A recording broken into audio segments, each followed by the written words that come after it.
한량없는 은혜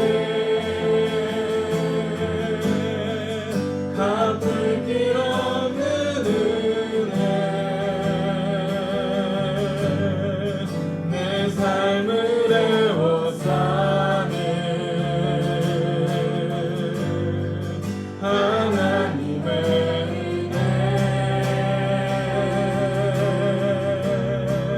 나 주저함 없이 그 땅을 밟은 곳 나를 붙드시는 하나님의 은혜 다시 한번 한량없는 은혜 한량없는 은혜 갚을 길 없는 은혜 내 삶을 애워싸는 하나님의 은혜 나 주저함 없이 그 땅을 밟은 곳 나를 붙드시는 하나님의 은혜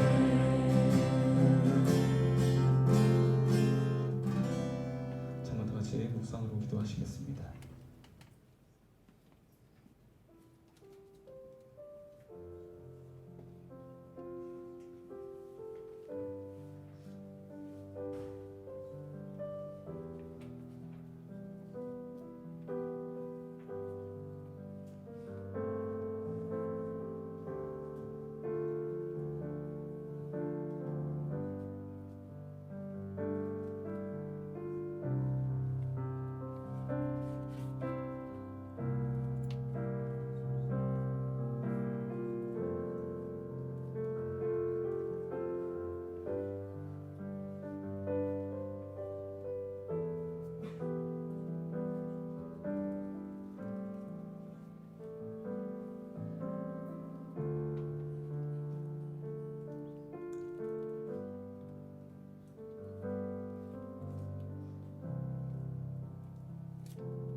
사랑이 많으신 하나님 아버지, 오직 주의 사랑 안에서만 누릴 수 있는 참 평안을 알게 하셔서 주께 감사하는 이 자리로 우리를 불러주심에 참으로 감사를 드립니다.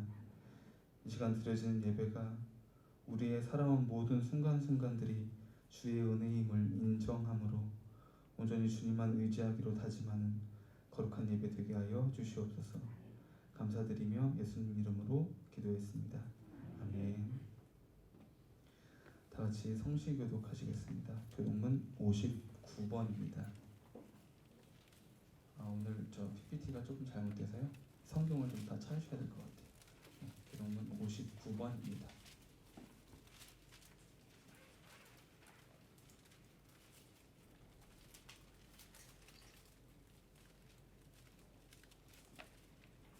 교독문 59번 시편 136편 함께 교독하도록 하겠습니다.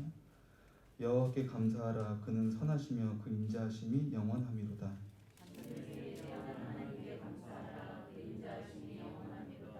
주들 중에 뛰어난 주께 감사하라. 그 인자하심이 영원하미로다.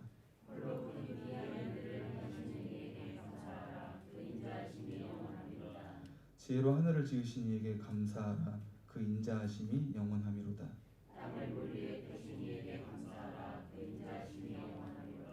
큰 빛들을 지으신 이에게 감사하라. 그 인자하심이 영원하미로다.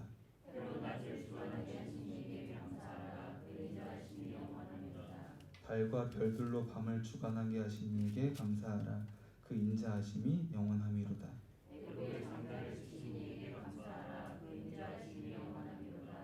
이스라엘을 그들 중에 인도하여 내신 이에게 감사하라. 그 인자하심이 영원하미로다.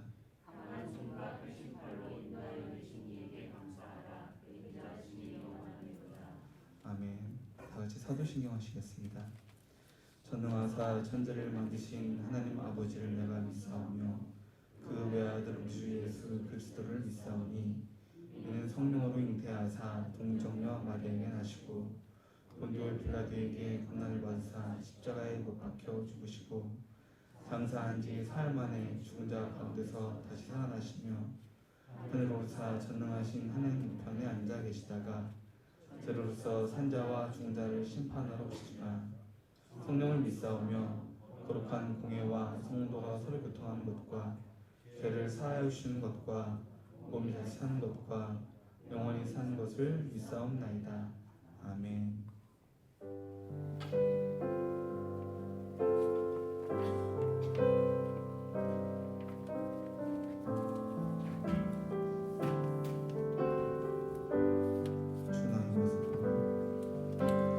주 나의 모습 보네 상한 나의 맘 보시네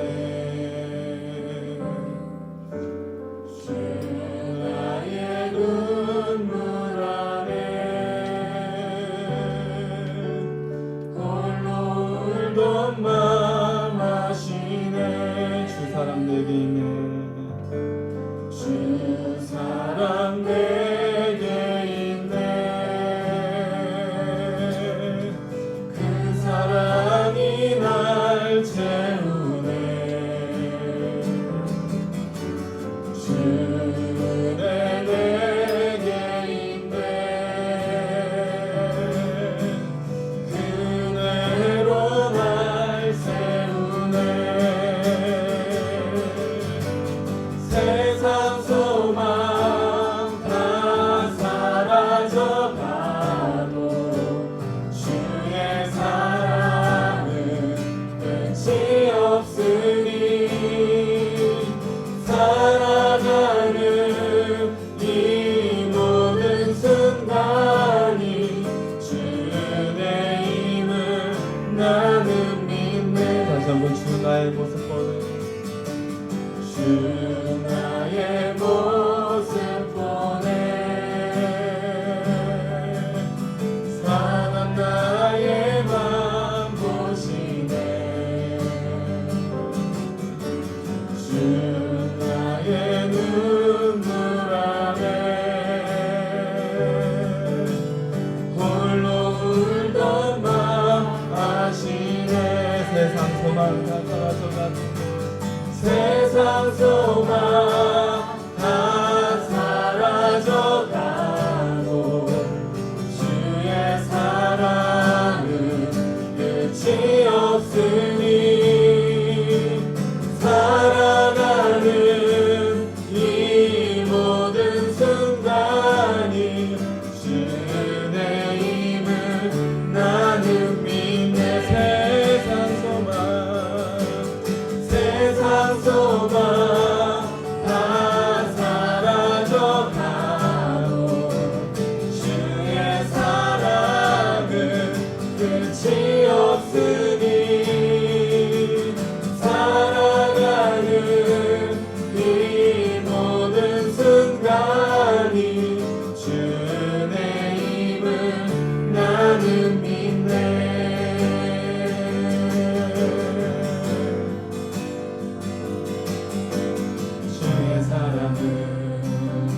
주의 선하심을 주의 은혜를 생각해보라 하늘보다도 더 높으신 아버지의 사랑 크고 놀랍네 아버지 사랑 크고 놀랍네 내 오직 그 사랑 잊으리 내 어찌 주의 긍휼 잊으리 내 영혼의 모든 소원 만족시킨 하나님 주의 선하심을 주의 은혜를 생각해보라. 하늘보다도 더 높으신 아버지의 사랑 크고 놀랍네. 아버지 사랑 크고 놀랍네. 나 길을 잃고 헤맬 때 나 길을 잃고 헤맬 때 그 사랑 날 찾아 내셨네.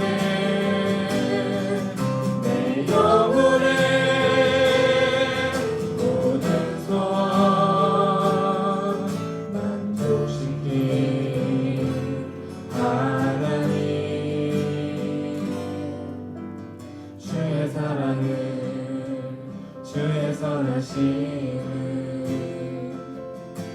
주의 은혜를 생각해보라. 하늘보다도 더 높으신 아버지의 사랑 크고 놀랍네. 아버지 사랑 크고 놀랍네.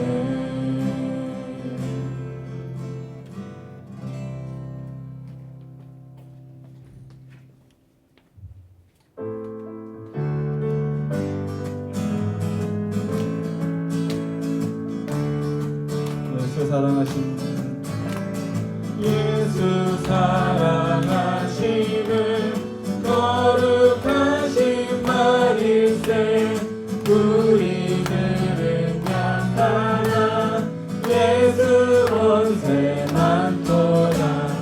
날 사랑하심 날 사랑하심 날 사랑하심 성경에 써있네. 나를 사랑하시고 나의 죄를 다시소 하늘 문을 여시고 들어가게 하시네. 날 사랑하심 날 사랑하심 날 사랑하심 성경에 써있네. 내가 연약할수록 내가 연약할수록 더욱 귀히 여기사 높은 보좌 위에서 낮은 나를 보시네. 날 사랑하심 날 사랑하심 날 사랑하심 성경에서 세상 사는 동안에 세상 사는 동안에 나와 함께 하시고 세상 떠나가는 날 천국 가게 하소서. 날 사랑하심 날 사랑하심 날 사랑하심 성경에 써있네. 사람을 보며 세상을 볼 때 만족함이 없었네. 나의 하나님 그분을 볼 때 나는 만족함. 다시 한번 사람을 보며 세상을 볼 때 만족감이 없었네. 나의 하나님 그분을 볼 때 나는 만족하였네. 저기 빛나는 태양을 보라. 또 저기 서있는 산을 보아라. 천지 지으신 우리 여호와 나를 사랑하시니 나의 하나님 한 분만으로 나는 만족하겠네. 사람을 보며 세상을 볼 때 만족감이 없었네. 나의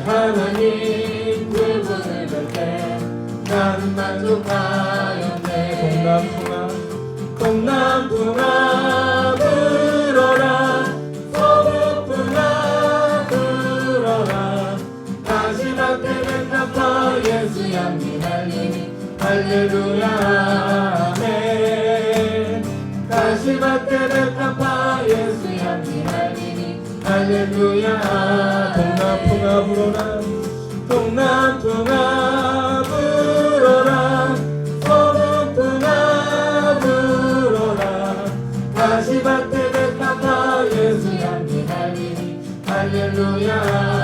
아멘. 다시 밭에 갚아 예수 향기 날리니 할렐루야. 할렐루야.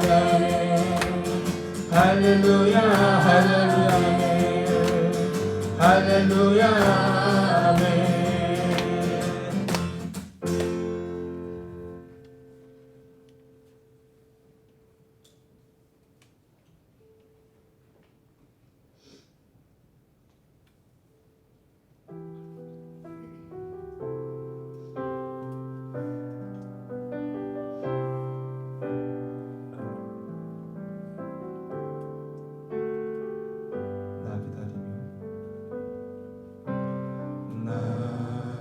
기다리며 견뎌왔네.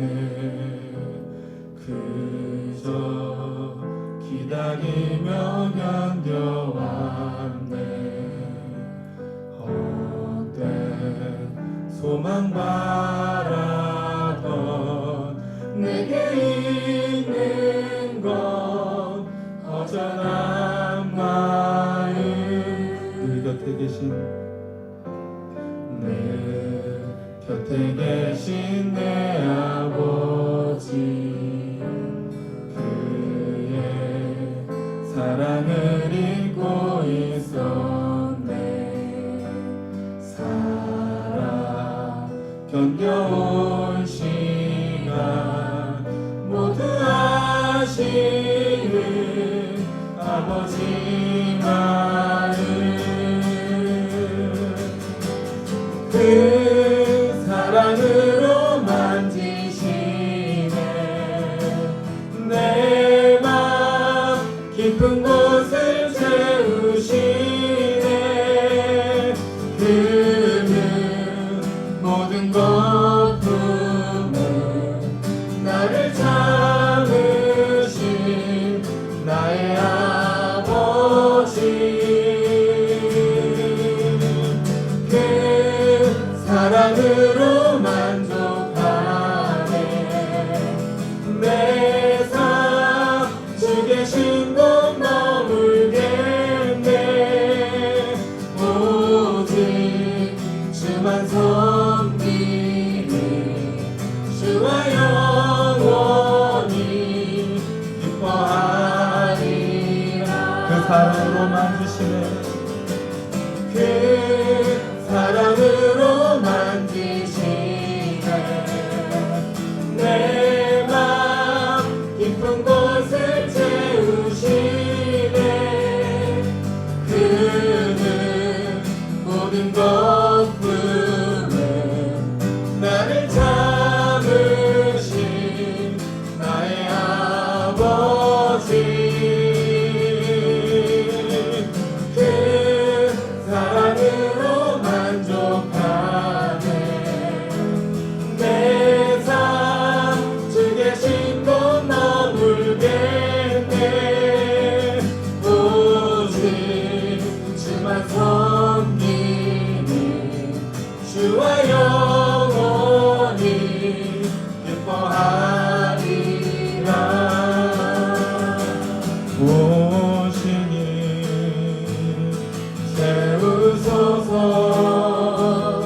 나의 잔을 높이 듭니다. 하늘 양식 내게 채워주소서.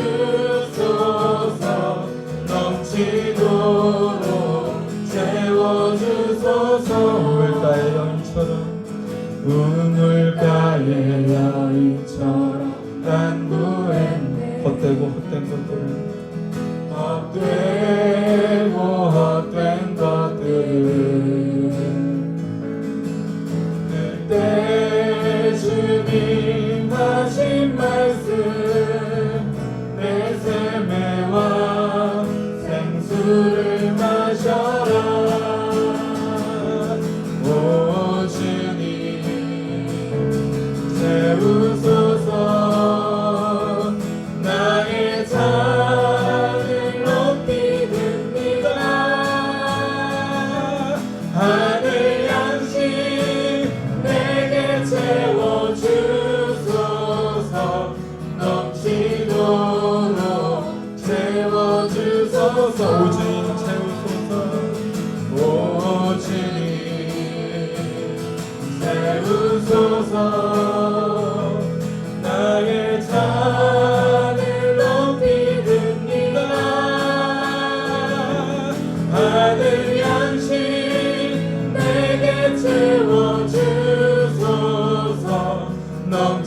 넘치도록 채워주소서. 잠깐 다 같이 기도하시겠습니다. 이 시간 기도하실 때 당장 눈앞에 보이는 상황들이 해결되지 않아 답답하지만 우리의 지난 삶 가운데 항상 함께 하셨던 주님의 그 은혜를 생각하며 더욱 주를 의지하게 해달라고 기도하시고, 세상의 헛된 것들이 아니라 오직 우리를 향한 주님의 한없는 사랑에 만족하며 그 안에서 참 평안을 누리게 해달라고 다시 마음을 다해서 기도하도록 하겠습니다. 기도하겠습니다. 사랑의 하나님, 한자리에 모여 하나님께 예배드릴 수 있게 하시는 은혜를 참으로 감사드립니다. 함께 모일 수 있고 찬양할 수 있고 예배드릴 수 있으니 얼마나 큰 은혜인지 깨닫게 하시니 또한 감사합니다. 당연하다고 생각한 일상이 감사의 제목들로 넘쳐나는 일상이었음을 알게 하시고, 제한된 일상이지만 그 속에서의 하루하루를 또한 살아가게 하심을 감사드립니다. 주님, 코로나의 두려움으로부터 벗어나 일상으로의 복귀를 기대하며 기다렸지만 또다시 재확산되고 있는 상황을 긍휼히 여겨주시고 많은 사람들의 애씀이 헛되지 않게 하옵소서. 사람의 지식과 판단에는 한계가 있음을 절실히 느낍니다. 주님, 이정자들과 각각의 위치에서 힘쓰고 있는 많은 사람들에게 지혜와 힘을 더하여 주셔서 피해와 위험이 최소화되며 일상으로 회복하는 데 도움이 되는 방향으로 진행되도록 도와주시고 맡은 일들을 감당하게 하옵소서. 이 재난을 통해 사회에서 소외된 사람들이 드러나 적절한 도움을 받게 하시고 남의 일이 아닌 내 일처럼 관심을 갖는 공동체가 많아지게 하옵소서. 이 재난을 통해 교육이 얼마나 입시의 수단이 되어 왔는지를 인식하고 아이들 한 명 한 명의 존재와 성장을 위해 존재하는 학교로 변화되게 하시고, 환경을 더럽히고 무분별하게 개발하던 과거의 문제를 인식하고 주님 만드신 아름다운 환경으로 갖고 가는데 모든 사람들이 책임을 가지고 관심을 갖게 하옵소서. 주님께서 재난을 통해 우리가 깨닫기를 원하시는 것들을 놓치지 않고 깨달아 변화하는 기회로 삼게 하옵소서. 많은 사람들이 눈앞에 두려움과 걱정이 있지만 그 너머로 지금도 일하고 계시는 하나님을 보게 하시고 신뢰하게 하시고, 그러므로 마음과 삶의 평안함을 얻게 하옵소서. 연약함으로 매사에 넘어지고 실수하며 돌이켜보았을 때 부끄럽고 후회되는 일들이 많지만, 그렇기에 이번 시작되는 한 주에는 더욱 주를 의지하고 경외하며 순종하며 겸손한 자로 살게 하옵소서. 말씀 전하시는 목사님을 붙드셔서 그 말씀에 힘이 있게 하시고 주님께서 각 사람에게 주시는 깨달음으로 삶으로 살아내는 살아있는 말씀이 되게 하옵소서. 예배 마치는 시간까지 주님 홀로 영광 받아주시옵고 예수님의 이름으로 기도드립니다.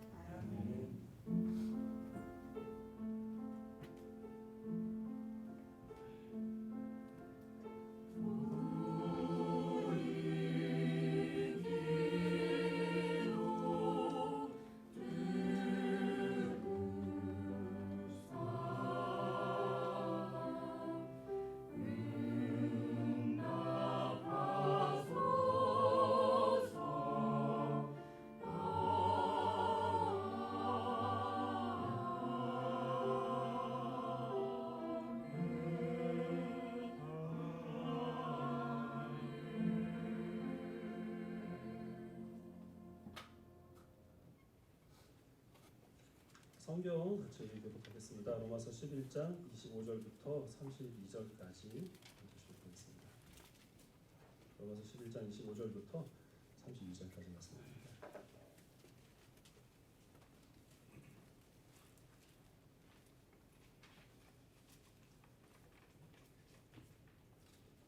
(11장 25절을) 제가 먼저 읽겠습니다.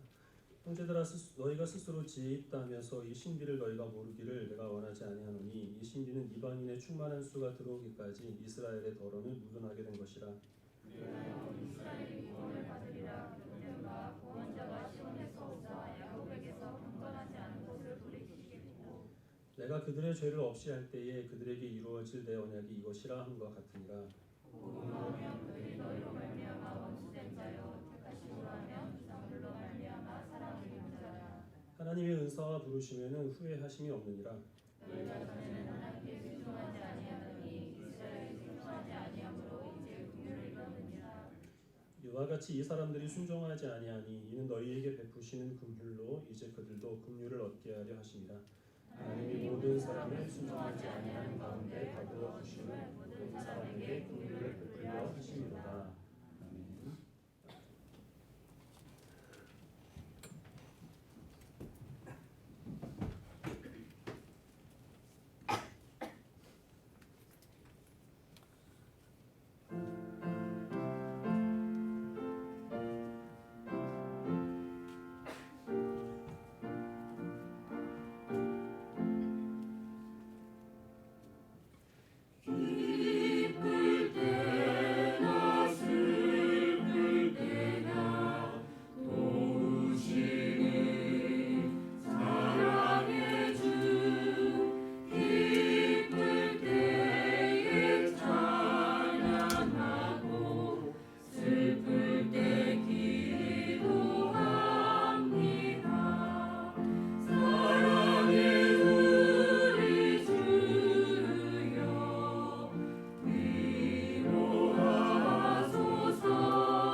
아니 기쁠 때나 슬플 때나 우리가 주님을 찬송할 수 있는 것은 우리가 연약할 때나 또 우리 안에 하나님이 주시는 말씀으로 인한 그 순종의 기쁨이 차고 넘칠 때나 주님께서는 변함없이 우리 아버지가 되시고 항상 우리의 곁을 지키시며 우리 모든 갈 길을 인도하시는 신실하신 하나님이심을 믿고 있기 때문인 줄 압니다.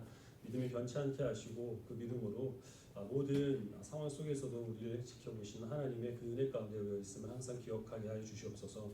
또한 우리가 누구와 또 어디에서 무엇을 하든 하나님의 목전에 살아간다는 사실을 기억하게 하시고 주님께 영광이 되기에 합당한 모든 행실과 그리고 성품으로 우리 하나님의 자녀됨을 드러내기 부족함이 없도록 주께서 역사해 주시옵시기를 간절히 간구하고 원합니다.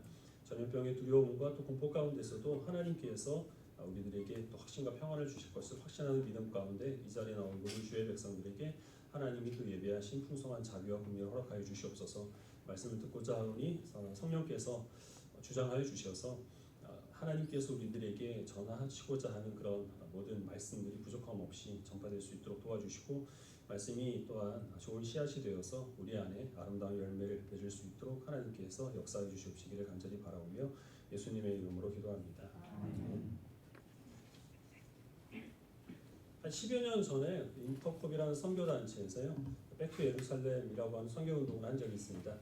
예루살렘으로 돌아가자라는 그런 뜻인데 그 복음이 예루살렘으로부터 시작을 해서 이제 온 세상을 한 바퀴 돌았기 때문에 이제 이 이스라엘에 집중적으로 선교사들을 파송을 해서 유대인들을 개종하자라는 이스라엘 백성들을 향한 유대인들을 향한 전도 계획이었습니다. 근데 그 운동을 한 그 이유 가운데 하나가 그렇게 함으로써 주님의 재림을 앞당기자라는 또 그런 의도도 있었습니다. 오늘 우리가 읽은 이 본문 가운데서 온 이스라엘이 구원을 받으리라라는 말씀, 로마서 11장 26절 말씀을 근거로 해서 그리스도인 가운데 많은 사람들은 그 유대인들의 집단적인 회심이 예수님의 재림의 징조로 그렇게 여기고 있습니다. 많은 학자들이 이 로마서 말씀 가운데서 우리가 지금 읽은 이 본문을 가장 이제 난해한 구조로 꼽고 있는데요. 이 온 이스라엘의 구원이 무엇을 의미하는 것인지에 대한 견해들이 분분합니다. 그래서 오늘 이 부분에 대해서 좀 대략적으로 살펴보겠는데요. 어렵지는 않지만 약간 복잡할 수 있어요. 그래서 말씀을 듣다 보면은 내가 왜 이걸 알아야 되나? 난 누군가? 여기 왜 있는가? 뭐 이런 생각을 하실 수 있는데 이게 특별히 이제 종말론에 관해서 불필요한 오해를 우리가 정리할 수 있는 기회이기 때문에 인내심을 가지고 잘 따라와 주시기를 바랍니다. 지난 시간에 바울은 유대인과 이방인과의 관계를 접붙임의 비유를 사용을 해서 설명을 했습니다. 그래서 이 이방인들이 유대인들의 수가 적다는 이유로 해서 그들을 멸시해서는 안 된다는 것이죠.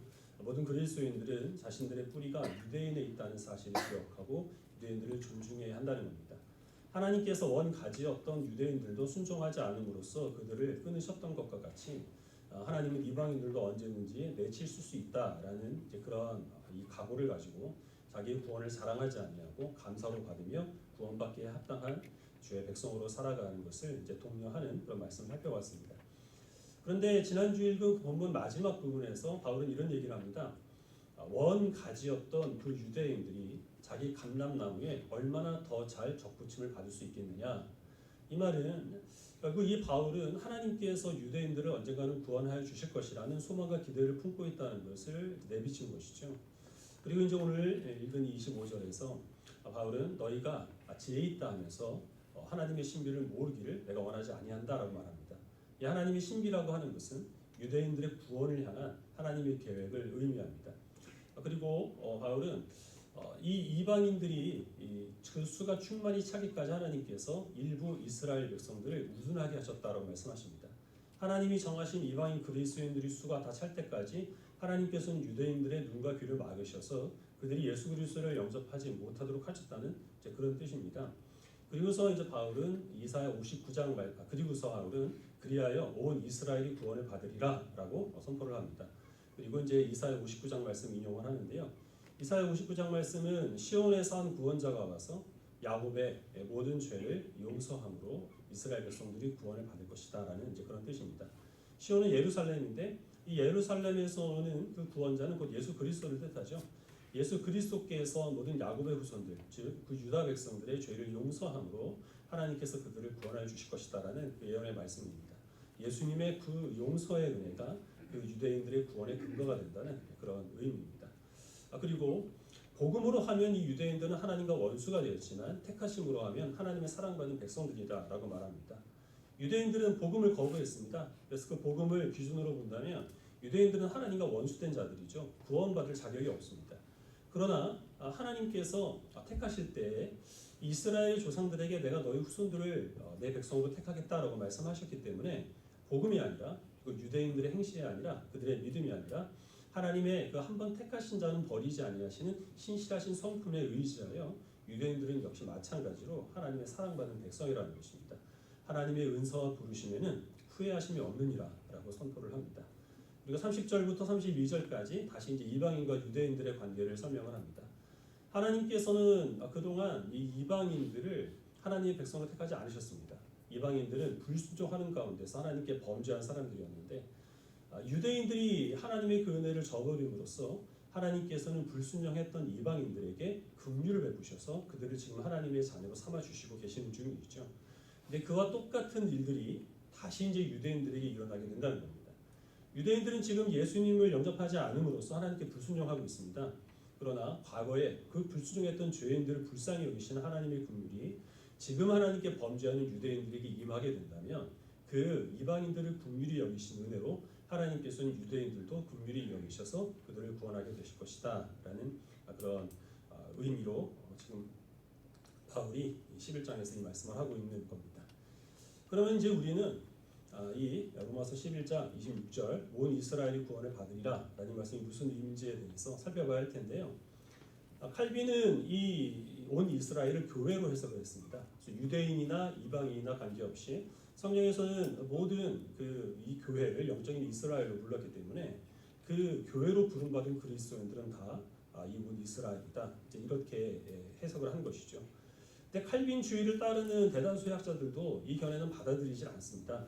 왜냐하면은 로마서에서 항상 이스라엘이라라고 얘기를 할 때는 교회를 뜻하는 것이 아니고 유대인들을 의미했기 때문입니다. 그리고 로마서 11장의 전후 문맥을 봐도 이 구절은 교회를 의미하는 것이 아니라 특별히 이제 유대인들을 가리킨다는 것을 어렵지 않게 우리는 확인할 수 있습니다. 그래서 이 구절은 온 이스라엘이 구원을 받으리라라는 그 말의 의미는 온 유대인들이 구원을 받으리라라는 뜻입니다. 두 번째로는 이 유대인들의 구원이 어떻게 이루어지는가라는 것인데요. 어떤 사람들은 이 복음이라고 하는 것은 율법을 모르는 이방인들에게만 허락된 것이고 유대인들에게는 오직 그 율법만이 구원의 수단으로 허락된 것이다. 그래서 이 유대인들은 복음과는 상관없이 율법을 지킴으로 구원을 받는다. 이렇게 주장하는 사람들이 있습니다. 특별히 이제 세대주의라고 부르는 그런 사람들이 이제 이런 주장을 많이 하는데요. 이 사람들은 복음 외에 교회와는 별도로 이스라엘의 국가적인 그 구원이 언젠가는 이루어질 것이다. 이렇게 기대를 합니다. 그리고 그때가 종말의 때, 예수 그리스도께서 재림하실 때로 그렇게 주장을 하고 있습니다. 근데 그 주장은 우리가 쉽게 반박할 수 있는데요. 왜냐하면 우리가 읽은 본문에서 이사야 59장을 바울이 인용을 했죠. 그리고 거기에서는 이 시온에서 온 구원자 곧 예수 그리스도의 대속의 은혜로 예수님께서 그들의 죄를 용서해 주심으로 이 야곱의 후손들 유다 백성들이 구원을 받게 될 것이다라고 하나님께서 말씀하셨습니다. 유대인이든 이방인이든 예수 그리스도 외에 다른 구원의 수단이 없다는 것을 성경은 분명하게 선포하고 있는 것입니다. 세대주의자들은 이단이라고 하기는 애매하고 정통으로 우리가 받아들이기도 좀 어려운 이단과 정통 경계선에서 왔다 갔다 하는 사람들인데 사실 이제 우리나라에 그 종말론에 지대한 영향을 좀 끼친 사람들이어서 기회가 되면 조금 더 이분들에 대해서 살펴볼 그런 필요가 있겠습니다. 여기서 이제 바울이 분명하게 주장하는 것은 이 유대인들을 위한 별도의 구원 계획이 있다라는 것이 아니고 하나님께서는 예수 그리스도의 대속의 은혜로 온 유대인들을 구원하여 주실 것이다라는 그 말씀을 하고 있는 겁니다. 제 세 번째는 온 이스라엘의 범위는 어디냐라는 것입니다. 어떤 사람들은 문자적으로 이 온을 100%로 해석을 해서 모든 유대인들은 한 사람도 빠짐없이 예수님을 영접하게 될 것이다 이렇게 해석을 하는데요. 그렇게 볼 수도 있습니다. 그런데 성경에서 말하는 이 모든, 온, 꼭 이러한 단어들이 100%를 의미하는 것만은 아니라는 것을 우리는 잘 알고 있죠. 우리가 읽은 본문에서도 하나님께서 모든 사람들을 불순종하는 데 가둬두신 이유는 모든 사람들을 구원하시기 위함이라 이렇게 말씀하고 있습니다. 근데 앞에 있는 이 모든 사람들, 불순종에 가둬둔 그 사람들은 100%가 맞습니다. 근데 뒤에 있는 이 구원받을 모든 사람들은 100%가 아니거든요. 이 사람들은 그저 많은 수, 다수의 무리, 아니면 하나님께서 택하신 자들 전부를 뜻하는 그런 모든입니다. 그래서 여기서 말하는 온 이스라엘을 모든 유대인들이 다 이 구원을 받게 될 것이다 이렇게 의미할 수도 있겠지만, 그러나 바울은 분명히 이 구원의 근거가 혈통에 있지 않다는 사실을 앞에서 밝힌 바가 있습니다. 하나님의 택하신 자들만이 구원을 받게 되는 것인데, 굳이 여기서 다시 모든 유대인들의 구원을 언급할 이유는 사실 없는 것이죠. 그래서 이제 이 부분은 유대인들은 전부 다 예수님을 영접해서 구원을 받는다라고 우리가 이해하기보다는 유대인들 가운데서 상당수, 아니면 유대인들 가운데 하나님이 택하신 자들 전부가 구원을 받게 된다 이렇게 받아들이는 것이 조금 더 합당한 것 같습니다. 이제 마지막 네 번째 관건은 무엇이냐면, 바울이 지금 여기서 말하는 구원의 순서가 있습니다. 하나님께서는 먼저 이스라엘 백성들을 택하셨고 그들에게 베풀어 주신 그 은혜를 이제 이방인들에게 넘겨서 이방인들로 하여금 예수 그리스도를 영접하게 하여 하나님의 자녀로 삼아주고 계십니다. 그 후에 하나님께서 온 이스라엘이 구원을 받으리라라고 말씀하셨기 때문에 그 인류 역사 가운데서 한 시점이 오게 되면 유대인들이 집단적으로 회심하게 되는 역사가 일어나게 된다는 것이죠. 그리고 그때가 바로 예수님께서 재림하신 때다. 이렇게 이것을 시간 순서로 생각하는 사람들이 있습니다. 근데 전부 그렇게 생각하는 것은 아니고, 어떤 그리스도인들은 이것을 논리적인 그런 순서로 이해를 합니다. 왜냐하면 바울이 지금 여기서 직접적으로 예수님의 재림을 언급하고 있지 않죠. 그리고 바울이 지금 여기서 증거하고자 하는 것은 하나님의 신비입니다. 하나님의 신비라고 하는 것은 하나님께서 모든 사람들을 불순종함 가운데 가두어 두셨는데, 그 이유가 무엇이냐면 결국에는 모든 사람들을 구원하시기 위함이라는 겁니다.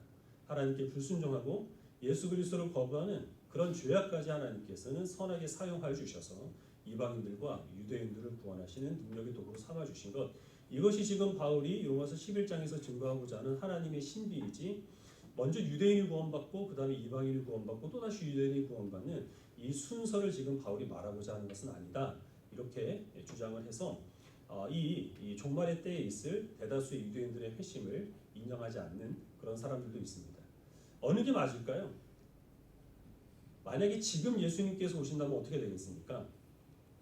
지금 이스라엘 가운데서 이 기독교인의 비중을 한 30% 정도로 봅니다. 이 조사하는 사람에 따라서 조금 차이는 있는데 최대로 잡아서 한 30% 정도가 기독교인으로 그렇게 여겨지고 있는데요. 이 수는 사실 온 이스라엘이 구원을 받았다라고 보기에는 절대적인 수치는 굉장히 작죠.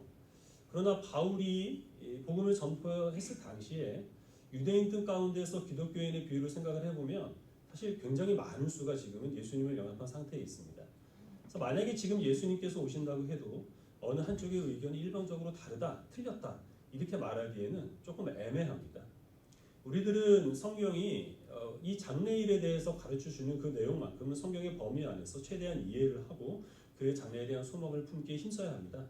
하지만 사실 우리가 모든 하나님의 뜻을 다 이해할 수는 없는 것이고, 하나님께서 아무리 자세히 장래에 일어날 일에 대해서 가르쳐 주신다고 하더라도 우리가 품고 있는 장래에 대한 소망과 비전이 사실과는 다를 수 있다는 사실을 우리는 겸손하게 인정을 해야 되겠죠.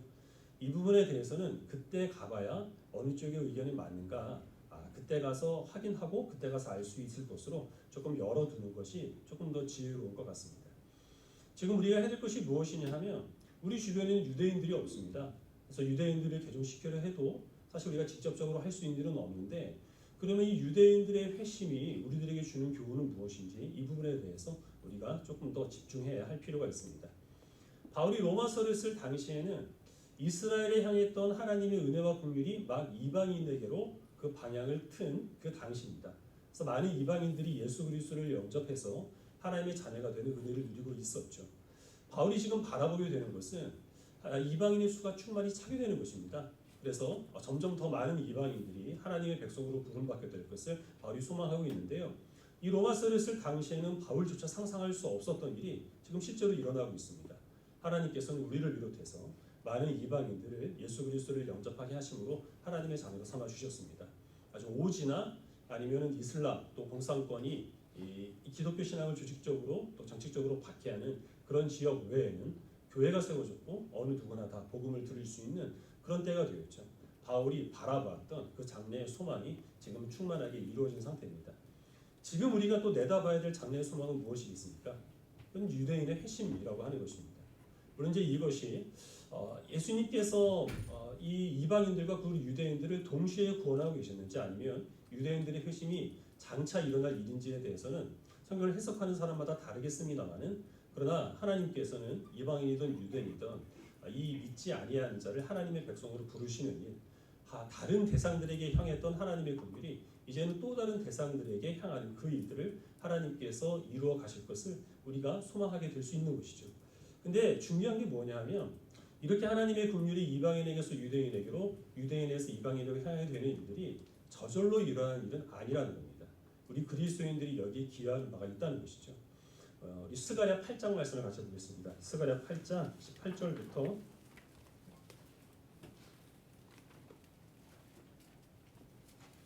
23절까지 함께 읽도록 하겠습니다. 스가랴 8장 18절부터 23절입니다.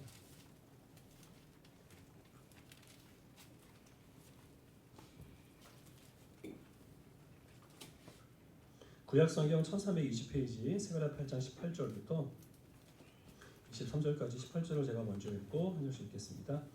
교독하겠습니다. 만군의 여호와의 말씀이 내게 임하여 이르시되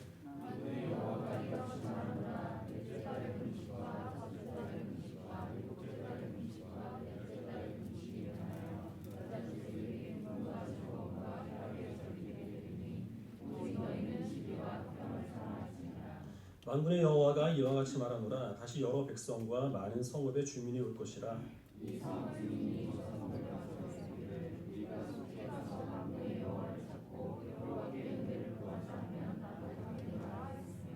많은 백성과 강대한 나라들이 예루살렘으로 와서 만군의 여호와를 찾고 여호와께 은혜를 구하리라. 만군의 여호와가 이와 같이 말하노라. 그날에는 말이 다른 이방 백성 10명이 유다 사람 하나의 옷자락을 잡을 것이라. 곧 잡고 말하기를 하나님이 너희와 함께 하심을 들었나니 우리가 너희와 함께 가려 하노라 하리라 하시니라. 19절에서 이제 여러 날의 그 금식의 절기들을 언급을 하고 있는데요. 이 금식의 절기들은 이스라엘 백성들이 예루살렘 성벽이 무너진 것을 기념하는 절기들입니다. 바벨론에 의하여서 예루살렘 성이 완전히 무너지고 유다 백성들이 포로로 잡혀가게 되었죠. 근데 그것은 국가적인 수치였을 뿐만 아니라 이 이스라엘 백성들의 그 멸망은 하나님께서 그들의 죄를 심판하셨다는 증거가 되기 때문에 이 금식의 절기들은 슬픔의 날입니다. 자신들의 죄를 회개하는 그런 시간들입니다. 근데 하나님께서는 이 슬픔과 그리고 수치의 절기를 기쁨과 만족과 즐거움의 절기로, 희락의 절기로 변화시켜 주시겠다라고 약속하셨습니다. 이스라엘을 다시 회복시켜 주셔서 그 나라를 이 하나님의 복으로 충만한 나라가 되게 하시겠다는 것이죠. 그래서 이스라엘 백성들은 그 안에서 진리와 화평을 사랑하라라고 말씀하십니다. 거짓을 떠나 정직과 성실을 추구를 하고 그동안 갈등과 분열을 일으켰던 모든 요소들을 다 내려놓고 하나님 주시는 화목함의 은혜를 충만하게 누리라라는 것입니다.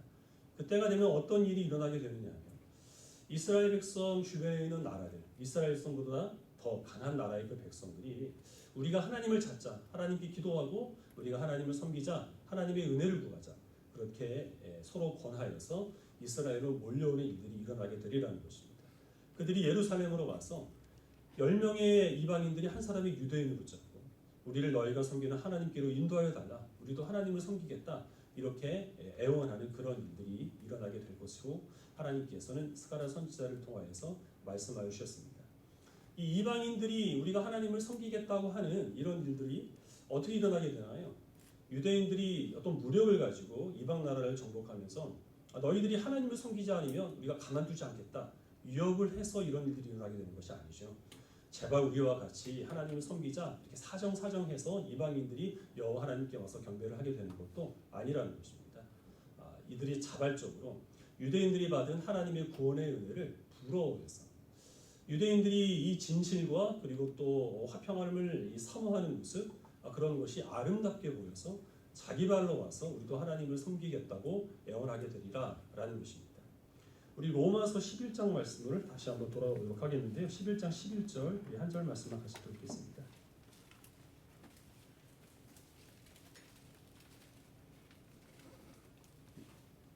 로마서 11장 11절 말씀을 같이 읽겠습니다. 시작.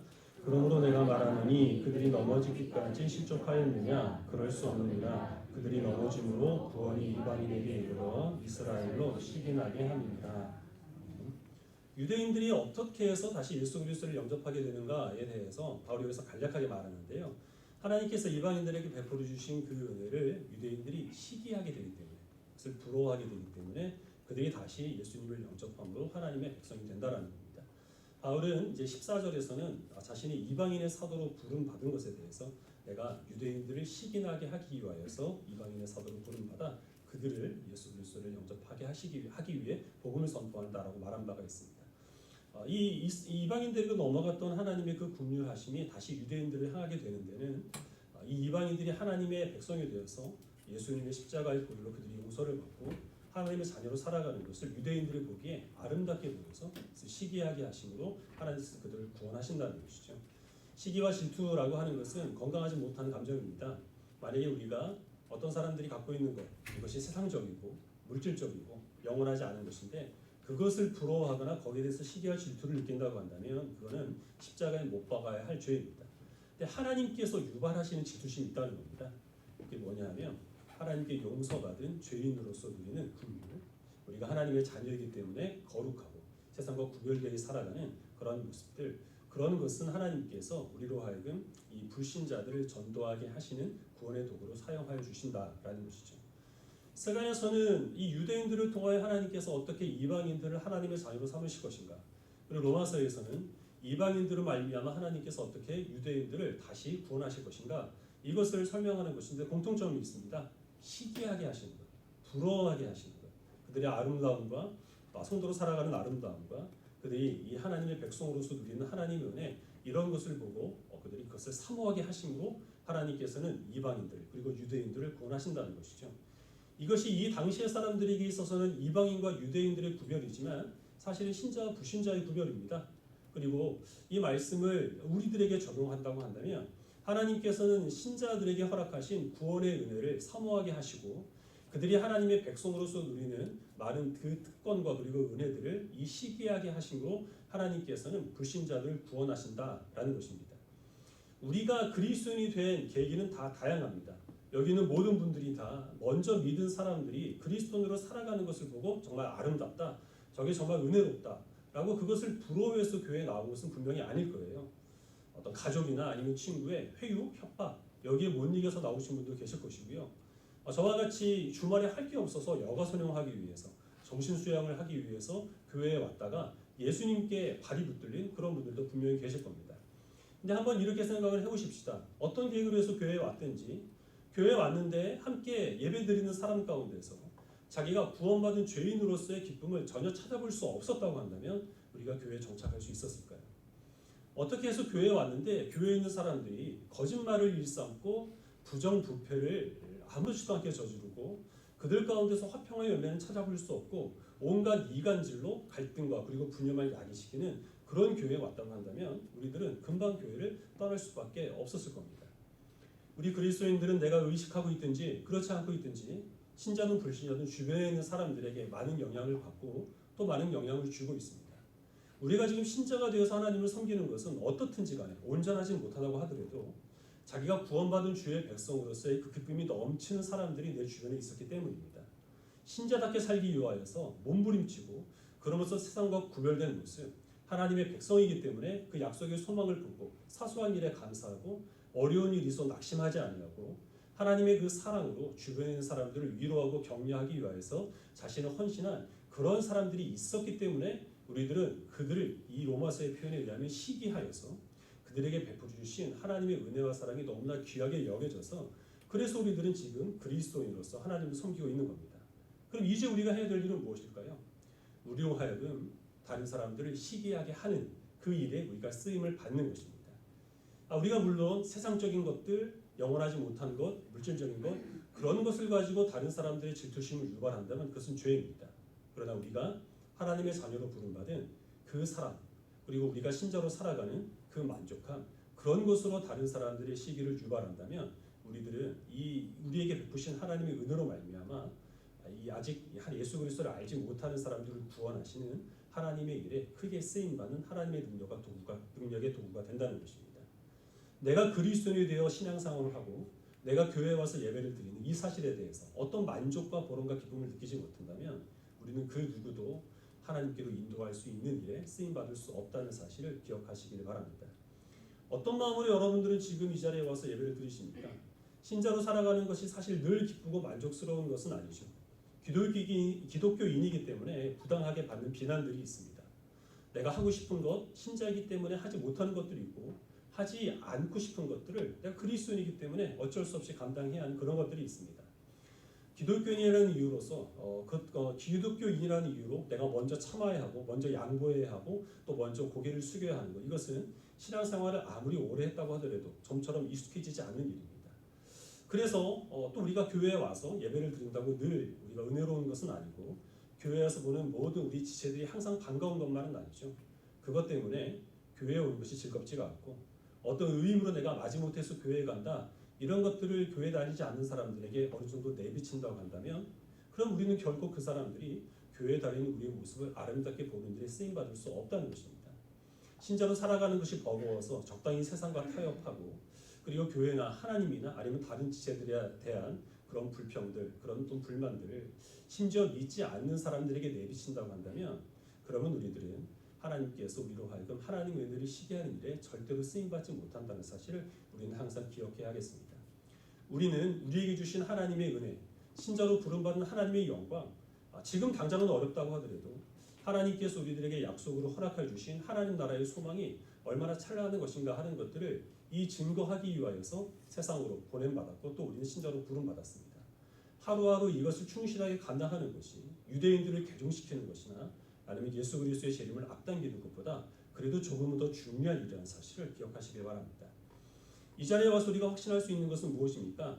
우리의 가치, 우리의 존재의 의미, 그런 것들이 세상에 달려있지 않다는 것입니다. 우리의 가치는 다른 사람들의 입에 의하여서 입증되는 것이 아니고 우리를 위하여서 십자가에 못 박혀 죽으신 예수 그리스도의 십자가로 증거된다는 사실을 우리는 이 예배드리는 시간을 통하여서 확인하게 됩니다. 잠깐 우리는 세상 가운데서 어려울 수 있지만 그러나 하나님께서 우리를 하나님 나라의 상속자로 불러주셨습니다. 그 소망이 있는 한 우리는 어떤 상황 속에서도 낙심하지 않을 수 있게 되는 것입니다. 사람들이 다 우리를 외면하고 우리가 그래서 심지어 고독하고 그리고 또 외로움 가운데서 고통당한다 하더라도 그러나 우리에게는 하나님이 계십니다. 하나님께서는 항상 우리에게 귀를 기울여 주심으로 우리가 하나님을 아버지라 부르고 기도할 때마다 하나님께서는 그 기도에 응답하여 주신다는 확신을 우리는 이 시간에 하나님의 은혜 가운데서 가질 수 있게 됩니다. 사람들은 무엇이 선한 것이고 무엇이 참된 것인지를 알지 못하여서 이리저리 길을 헤맵니다. 그러나 우리들은 빛이요 길이요 진리요 생명이 되시는 예수 그리스도께서 무엇이 참된 것이고 무엇이 진실된 것인지를 알려주시기 때문에 우리들은 엉뚱한 길을 헤매지 않고 온전한 진리와 그리고 생명의 길로 걸을 수 있는 그런 특권들이 우리들에게 주어지게 됩니다. 예배드리는 이 시간을 통하여 하나님께서는 그 특권이 무엇인지를 우리들에게 각인시켜 주시고 그 은혜로 충만케 하여서 세상에 보내십니다. 이번 한 주간 동안 만나는 모든 사람들에게 이런 신자된 특권들을 전하기에 부족함이 없는 주의 백성들이 되시기를 바랍니다. 매주 드리는 예배지만 우리가 마지못해 혹시 예배를 드리지 않으면 벼락 맞을까 그것을 두려워하는 마음으로 의무적으로 오지 않고 그런 하나님의 신자된 특권들을 허락하여 주시는 지혜와 능력으로 충만되고자 하는 그런 기대를 품고 기쁨으로 예배를 드리시길 바랍니다. 그렇게 함으로써 우리에게 주신 하나님의 은혜로 아직 이 은혜를 알지 못하는 사람들을 시기하게 하심으로 하나님의 백성으로 구원하게 하시는 그 일에 귀하게 쓰임받는 주의 백성들이 되시기를 주님의 이름으로 축원합니다. 기도하겠습니다. 살아계신 하나님, 그리스도인으로 살다 보면 마냥 기쁘고 즐겁지만은 않고 때로는 내가 예배드리고 직분자이기 때문에 여러 가지 일들을 감당하며 믿는 사람이기 때문에 먼저 양보하고 또 먼저 이 화해를 처하고 용서를 청하는 일이 너무나 어렵게 느껴지는 것이 사실입니다.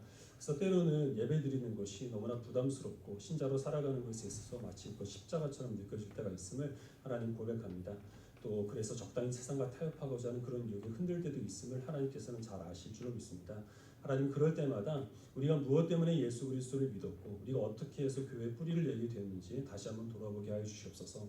우리와 같은 시험에 시달린 사람들이 그 유혹에 흔들리지 아니하고 택함받은 주의 백성이기 때문에 하나님 자녀로서 만족하며 살아가고 어려운 일이 있어도 불만을 품거나 또 그것으로 다른 사람들을 원망하지 아니하고 신자이기 때문에 주께 받은 그 사랑을 다른 사람들에게 전파하기 위하여서 애쓰고 수고한 그런 사람들의 모습을 우리가 흠모하고 그것을 시기하여서 그것을 부러워함으로써 우리가 교회에 뿌리를 내리고 하나님을 섬기는 주의 백성으로 살아가게 되었다는 사실을 기억하게 하여 주시옵소서. 또 이제는 하나님께서 그 일을 이루시기 위해서 우리를 불러주셨사오니 우리 능력의 도구로 삼아 주시옵시기를 간절히 간구하고 원합나이다. 그리스도인이 된 것에 대해서 만족하게 하시고 예배드리는 것이 큰 기쁨이 되게 하여 주시옵소서. 신자이기 때문에 삼가하는 것과 신자이기 때문에 세상 사람들이 신경 쓰지 않는 것들을 힘써 행하는 것을 세상에 그 무엇과도 바꿀 수 없는 큰 영광으로 삼을 수 있는 지혜로운 주의 백성들이 되게 하여 주심으로 우리로 말미암아 직접적이든 간접적이든 아직 하나님의 사랑과 은혜를 알지 못하는 사람들이 우리에게 베푸신 하나님의 사랑과 은혜를 사모하게 하시고 그로 말미암아 믿지 아니하는 사람들이 그리스도를 믿는 일에 우리를 하나님께서 큰 능력의 도구로 삼아 주시옵시기를 간절히 바라오며 예수님의 이름으로 기도합니다. 네, 오랜만에 또 뵙는 분들이 계십니다. 중장로님, 은승화 사님 한 3개월 만에 다시 뵙게 돼서 반갑고요. 강소영 권사님 2월에 가셨죠?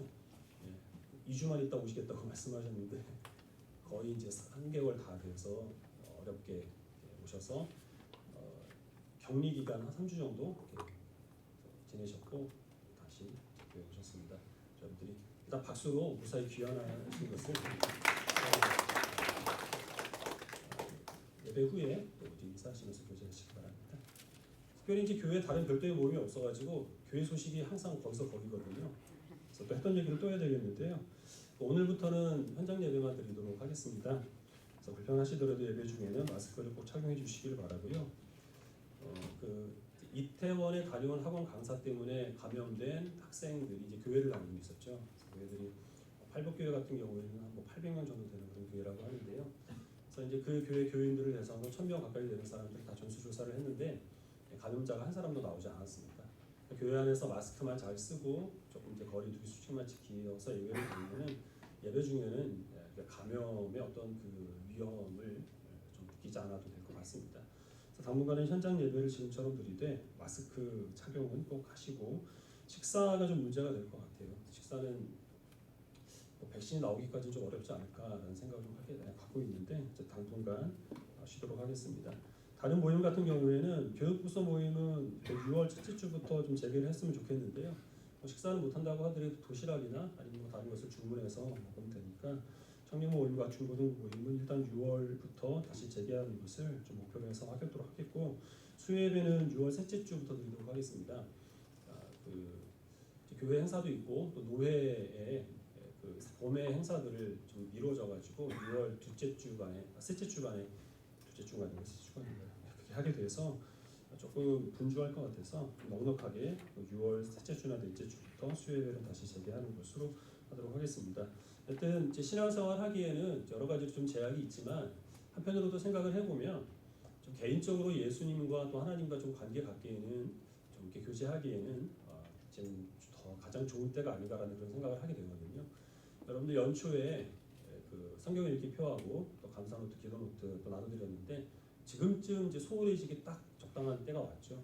다시 한번 여러분들이 성경 읽기와 감사노트와 기도노트 작성하시는 분들은 다시 또 열심을 내셔서 하나님과 또 개인적으로 교제하시고 신앙생활 잘 해나갈 수 있기를 바랍니다. 지난주에 어르신 선물을 드렸는데요. 제가 여선교회에서 준비했다고 했는데 남선교회도 같이 준비를 했다고 하거든요. 그거 정정해서 다시 한번 광고를 드리도록 하겠습니다. 429장 예배 중에 가급적 나가지 마셔요. 급한 일이 있으면 미리 해결하고 오시고 다른 분들한테 방해가 되고 예배드리는 이 모습이 유튜브에 올라가거든요. 전 세계 사람들이 보기 때문에 저 교회는 저렇게 예배 중에 돌아다녀도 좋은 교회구나 하고 우리에게 올 수도 있지만 안 좋게 볼 수도 있으니까 미리 잘 해결을 하시고 예배 중에는 가급적 다른 사람한테 방해되지 않도록 했으면 좋겠습니다. 나갔다가 안 들어온 학생이 하나 있기 때문에 주변에 아시는 분들 좀 얘기를 해주시고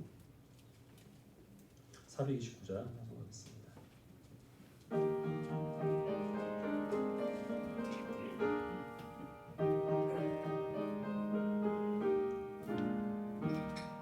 세상 모든 풍파너를 등들어 약한 마음 낙심하게 될 때에 내려주신 주의 복을 세어라. 주의 크신 복을 내가 알리라. 받은 복을 세어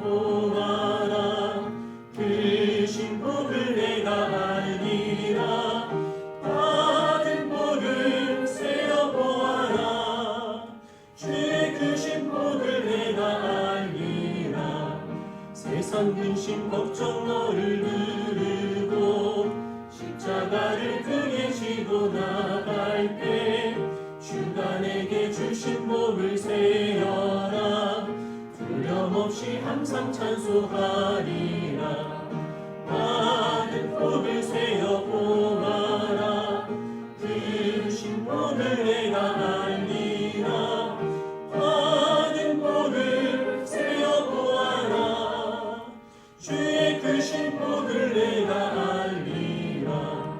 세상 권세 너의 앞길 막을 때 주만 믿고 낙심하지 말아라. 천사들이 너를 보호하리니 염려 없이 앞만 보고 나가라. 받은 복을 세어 보아라. 크신 복을 내가 알리라. 받은 복을 세어 보아라. 주의 크신 복을 내가 하나님, 세상 사람들은 이해할 수도 없고 감당할 수 없는 믿음 허락해 주심을 감사합니다. 코로나19로 인하여서 우리들이 여러 가지 활동들이 제약되어 있고 또 여러 가지 상황들에 많은 불편을 느끼지만 그러나 그 가운데서도 하나님께서 베푸신 은혜에 감사하는 마음으로 주님께 예배를 드립니다. 하나님께 물질을 구별해 드립니다. 또 주님께 우리의 은사와 건강과 또 시간을 드리오니 하나님, 참으로 이 모든 것들은 하나님께서 우리의 삶을 주관하신다는 믿음과 확신 가운데서 나온 감사의 제물인 줄 압니다. 그 모든 감사의 예물을 하나님께서 기쁘게 받아주시고 흠양하여 주시옵소서. 하나님의 나라와 주의 영광을 위하여서 하나님이 지혜롭게 사용하여 주시옵시기를 주님 간절히 간구하고 원합나이다. 또한 우리가 지금 갖고 있는 건 내 것으로 여기지 아니하고 그것이 하나님의 은혜인 줄 알아 주님께 드릴 수 있는 것도 주께서 우리에게 믿음을 주신 결과이니 하나님, 우리로 하여금 헌신할 수 있는 그런 신자된 본분을 지킬 수 있도록 역사해 주시니 하나님 더욱더 감사를 드립니다. 살아계신 하나님께서 모든 가정들의 필요를 채워주시고 우리 모든 성도들의 영육간의 강건함을 허락하여 주시옵소서. 이제 고등학교 3학년 학생들이 개학을 하게 될 터인데 하나님께서 건강하게 우리 학생들 학교 생활 잘 할 수 있도록 도와주시고 가정에서 또 원격 수업을 받는 학생들에게도 하나님께서 지혜와 총명을 더해 주시옵소서. 특별히 수험생들을 하나님이 붙잡아 주시어서 그들의 앞길을 스스로 개척하는 것이 아니요 하나님께서 예배해 주셨다는 사실을 기억함으로 주님께 기도하고 또 모든 것들을 착실하게 잘 준비해 나갈 수 있도록 역사해 주시옵시기를 간절히 간구하고 원합나이다. 모든 사업장과 직장을 하나님 든든히 붙들어 주시어서 경제적인 활동들이 여의치 않지만 그래서 조금 어려울 수 있지만 그러나 또 하나님께서 더 많은 귀한 것으로 갚아주실 것을 기대하는 마음으로 이 어려운 시기를 성실하게 잘 감당할 수 있도록 은혜 주시옵시기를 간절히 간구하고 원합나이다. 우리 어린 아이들과 우리 어르신들의 건강을 하나님이 지켜주시고 또한 우리 청년들의 앞길을 하나님께서 형통하게 하시고 무엇을 행하든지 하나님께서 동행하신다는 믿음으로 항상 어디든지 승리할 수 있는 모든 믿음의 건축들이 다 될 수 있도록 주께서 역사해 주시기를 간절히 바라오며 예수님의 이름으로 기도합니다. 아멘. 주 예수 그리스도의 은혜와 하나님의 사랑하심과 성령님의 교통하심이 함께 모여 예배하는 모든 주의 백성들 머리 위에 모든 가정 위에 지금부터 영원까지 함께 있을지어다. 아멘.